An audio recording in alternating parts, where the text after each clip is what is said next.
It happened at 0300 hours, Eastern Standard Time. A multi-billion-dollar American spy satellite, designation USA-224, went silent. It did not malfunction. It did not die. It was stolen. In the cold vacuum of space, one of America's most secret eyes blinked, and when it opened, it was no longer American. Has Iran just executed the most devastating cyber heist in history, turning America's own orbital reconnaissance asset into a targeting system for its enemies? This is not a theoretical exercise. This is a clear and present danger, unfolding 270 miles above the Earth's surface. The satellite in question is a potassium hydride 11, a keyhole-class reconnaissance platform. To the public, it doesn't exist. In the intelligence community, it is a living legend. It is a telescope pointed at the Earth, with a primary mirror estimated to be 2.4 meters in diameter, the same size as the Hubble Space Telescope. Its resolution is a closely guarded secret, but it is believed to be capable of distinguishing objects on the ground smaller than 10 centimeters. It can read the headlines on a newspaper. It can identify the rank on a soldier's uniform. It is, for all intents and purposes,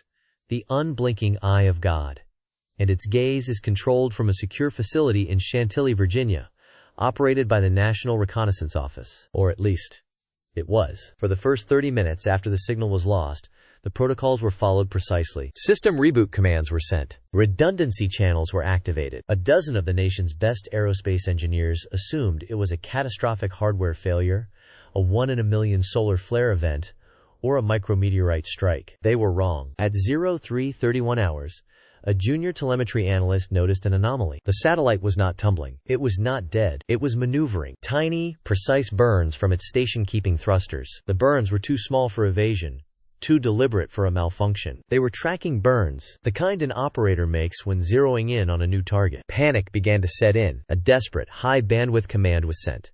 Cease all operations and enter safe mode. There was no response. Then, a new stream of data began to flow back, not to the NRO, but to a listening post in the Indian Ocean. It was a partial image packet, heavily encrypted, but the source was unmistakable. USA 224. The satellite was online. It was functioning perfectly, and it was taking orders from someone else. The target of its powerful optics became horrifyingly clear just minutes later. It was now pointing directly at the USS George H.W. Bush Carrier Strike Group, conducting freedom of navigation exercises in the Persian Gulf. This was the moment the crisis escalated from a technical emergency to a full-blown national security catastrophe. The NRO was locked out. America's eye in the sky had been blinded. And then worse, it had been turned into a gun, pointed directly at its own head. Every ship, every aircraft, every sailor in that strike group was now under the microscope of a hostile power, using American technology to achieve it. How is this even possible? For decades, the command and control links for these assets have been considered unbreakable. They use frequency hopping, military-grade encryption, and directional transmissions that are nearly impossible to intercept, let alone crack. An outside power hijacking a keyhole was considered a scenario for cheap paperback novels, not a real-world contingency. But the evidence is undeniable. The telemetry doesn't lie. And now, we have the first piece of the puzzle. The rehook. At approximately 0400 hours, an Air Force RC-135 rivet joint, flying a standard intelligence gathering pattern over the Gulf of Oman, detected a highly unusual burst transmission. It was a tight beam, multi-gigahertz signal, lasting only 0.7 seconds. It originated from a location just outside Karaj, Iran, a location known to Western intelligence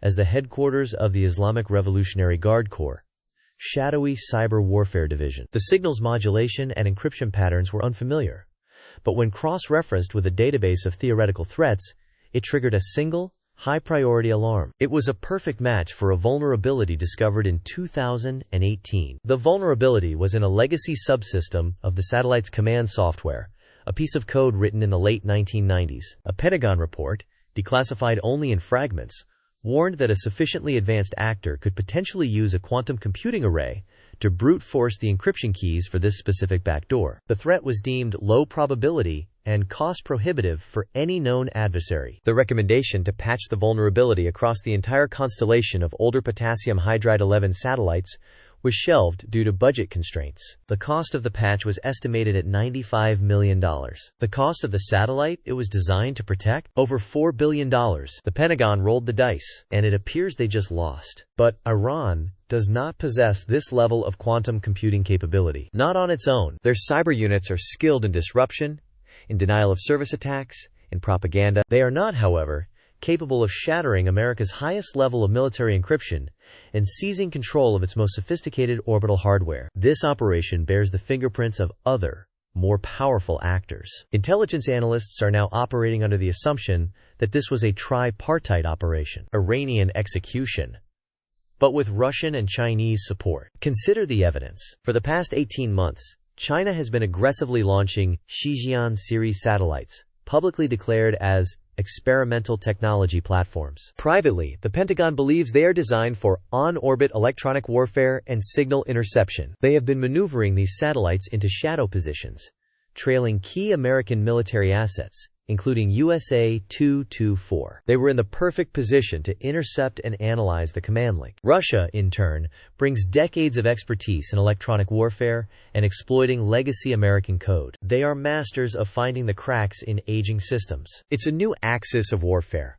one that plays out not on the battlefield, but in the silent expanse of low Earth orbit and the invisible realm of the electromagnetic spectrum. And their first target is the USS George H.W. Bush. Why? The carrier strike group is currently transiting the Strait of Hormuz, the world's most critical oil choke point. Its presence is a direct projection of American power, a deterrent to Iranian aggression. By targeting it, Iran and its allies are not just threatening 10,000 American lives, they are threatening the global economy. The hijacked keyhole provides them with something they have never had before: perfect, real-time targeting data. They can see the carrier's exact speed, its course, the patrol patterns of its F-18 Super Hornets on the deck, even the heat signature from its reactors. They are using an American weapon to meticulously plan an attack on an American warship. The situation is unprecedented. The Pentagon is facing a nightmare scenario with no good options. But as the crisis in orbit deepens, another front has just been opened. A second rehook.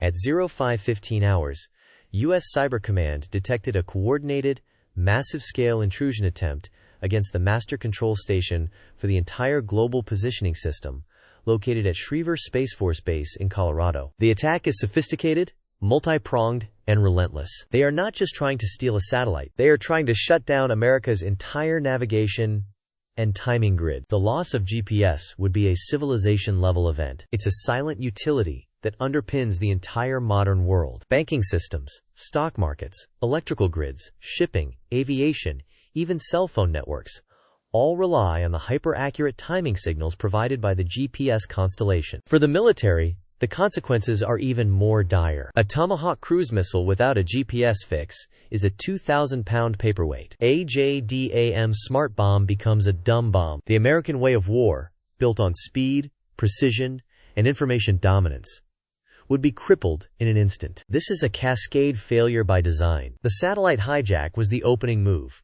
designed to blind the U.S. and provide targeting data. The cyber attack on GPS is the second move, designed to sever the military's nervous system and cripple its ability to respond with precision. It is a 1-2 punch, aimed directly at the heart of American technological superiority. The question haunting every analyst in the Pentagon right now is, what is the third move? The options on the table in that room are apocalyptic. Option 1.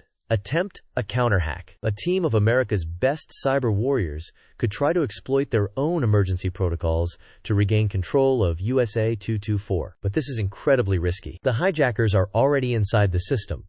They would see the attempt coming. They could fry the satellite's electronics entirely, turning it into a useless piece of space junk. Or worse, a failed counterhack could allow them to solidify their control, locking the U.S. out forever. Option 2 is even more drastic. Use a ground-based SM-3 interceptor missile as an anti-satellite weapon. A kinetic kill. Physically destroy their own asset before it can be used against them. While technically feasible, the consequences would be catastrophic. The destruction of a satellite the size of a school bus in low Earth orbit would create a debris field of tens of thousands of pieces of shrapnel, each traveling at 17,000 miles per hour. This cloud of death would threaten every other satellite in that orbital band, including critical communication satellites, weather satellites, and even the International Space Station. It's an act of orbital suicide, a self-inflicted wound that could cripple global space infrastructure for a generation. The White House is paralyzed by indecision. To do nothing is to allow Iran to hold a U.S. carrier group hostage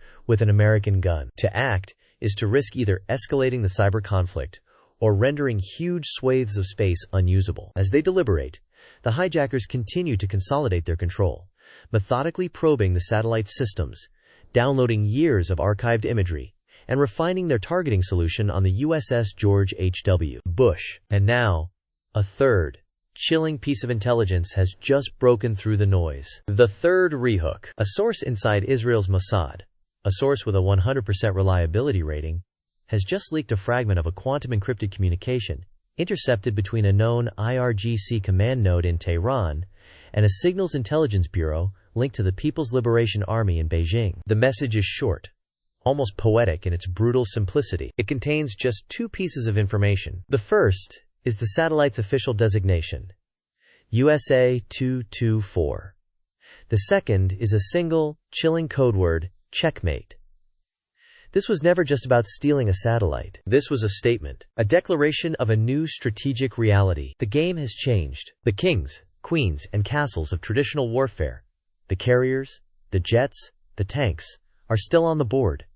But the invisible pawns of cyber and space have just been advanced into a winning position. This is the dawn of a new, terrifying era of hybrid warfare, and America is finding itself on the losing side of the opening gambit. What is the ultimate goal? What does checkmate truly mean in this context? Inside the National Reconnaissance Office headquarters, the atmosphere is funereal. The men and women in this building are the silent guardians of America's orbital advantage. They are the best in the world. Tonight, they have been defeated. They are now helpless observers, watching their own creation, a marvel of engineering they have nurtured for years, being actively used to prepare an act of war against their own country. For the NRO's director, a 30-year veteran of the intelligence wars, this is a moment of profound failure. His career, and the careers of many around him, ended the moment that satellites stopped listening to their commands. He is facing an impossible choice, handed down from a White House that is demanding solutions where none exist. Intelligence analysts are scrambling to build a profile of the entity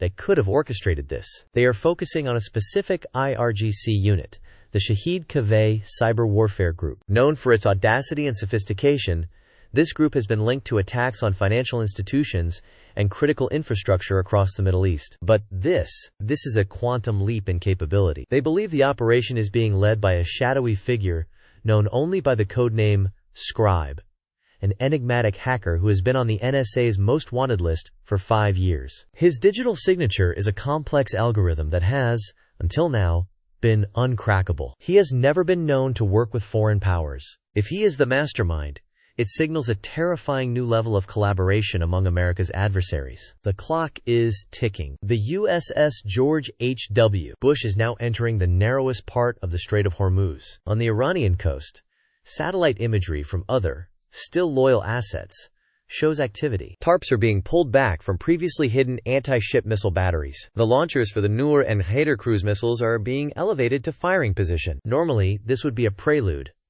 a bit of saber rattling. But now, guided by the perfect, top-down, real-time imagery from USA 224, it is the final stage of an ambush. On the bridge of the USS George H.W. Bush, the ship's captain, a seasoned naval aviator with over 3,000 carrier landings, feels a cold dread he hasn't felt since combat operations over Iraq. All is quiet. His Aegis combat system shows clear skies and clear seas. His radars are sweeping, his lookouts are scanning, and everything appears normal. But he knows it's a lie. He knows that 270 miles above him, a hostile eye is watching his every move. An aide hands him a flimsy piece of paper, a flash precedence message printed from the ship's secure communications. The message has come directly from the Pentagon. It contains only 8 words. Zeus blind. I repeat, Zeus blind. Assume hostile targeting. DEFCON 2.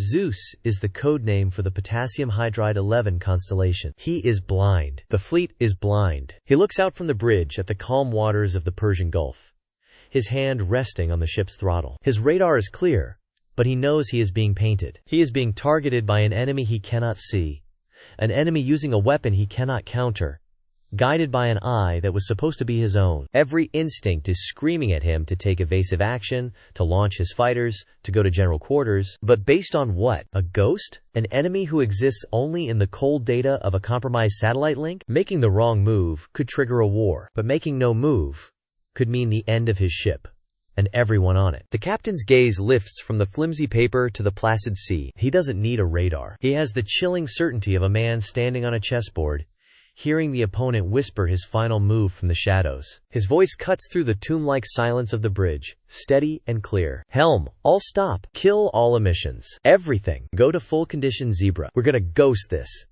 His executive officer stares, aghast. Stopping dead in the kill zone? It's insanity. It's suicide. But it is also the only move not in the enemy's playbook. Back at the NRO, the director watches the carrier's icon on the map stop moving. A death sentence. But one floor below, in a windowless server room, a junior NSA analyst, her face pale in the glow of her monitor, sees something no one else has. She's not looking at the satellite. She's looking at the ghost in the machine. At Scribe, his uncrackable digital signature. It's not just an algorithm. It's a message. And the key to unlocking it is the last word he sent. Checkmate.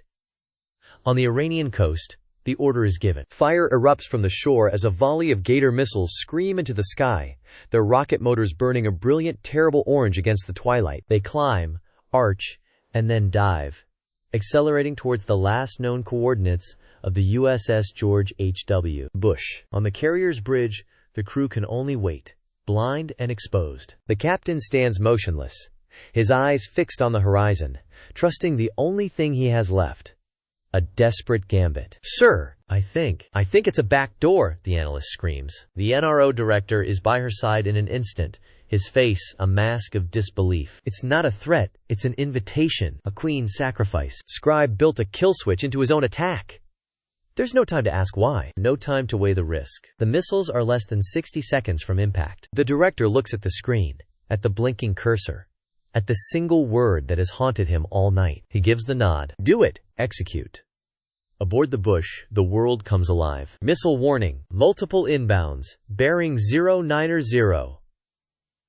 The Aegis system, its processors no longer fed the ghost data from the compromised satellite, suddenly sees the real threat. The ship's CIWS phalanx guns roar to life, spitting a wall of tungsten into the path of the incoming missiles. SM-3 interceptors launch from their vertical cells, a streak of white fire against the darkening sky. Silence returns to the bridge, broken only by the distant sizzle of smoldering missile fragments hitting the water. The carrier is safe. The crew breathes. The captain slowly unclenches his hand from the ship's throttle. They were not checkmated. They were tested. This wasn't just an attack. It was a demonstration. A brutal, terrifying lesson from an unknown teacher, showing America that the walls of its fortress were made of glass. The game isn't over. A new, more dangerous piece is now on the board, and no one knows whose side it's on. The front lines are no longer drawn in sand or on maps. They are in the signals, the satellites, and the code. To understand the future of conflict, you have to break through the noise. Subscribe to breaking_the_front.